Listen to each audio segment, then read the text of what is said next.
Hari ni 3 hari bulan 5. Hari ni kita naikkan batas lagi sekali selepas hujan ribut semalam. Sambil wedding. Hai korang. Vlog. Okay.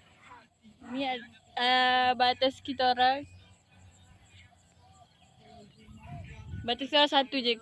3 orang satu batas. Tapi hari ni dia susah sikit sebab baru hujan lebat semalam. So memang melekat-lekat nampak naik tu. Okay. Bye. Okay. Sekarang batas kita dah separuh. Naik. Dan sekarang sesi menambak tanah supaya air tak bertakung. So tolong bagi tahu proses. Ni pula proses dia ni.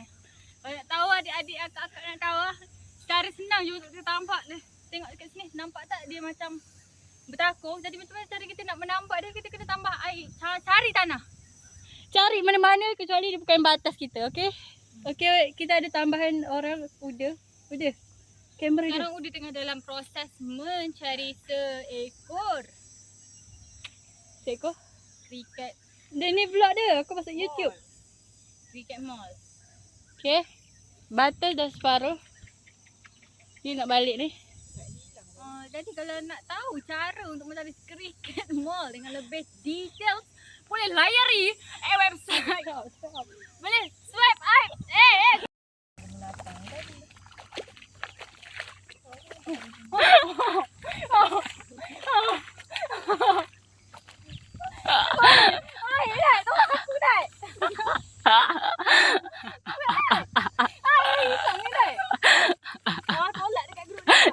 Jangan. Aku ada putih.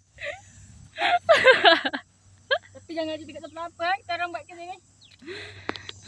Sebab kalau dalam pertanian asas memang kita kena selfish macam ni. Bagi ke orang lain. Bagi.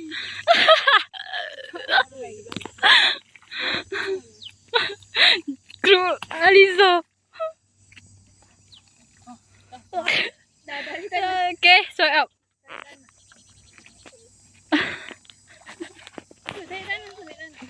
Sabar bagi dia. Kita tengah membasuh.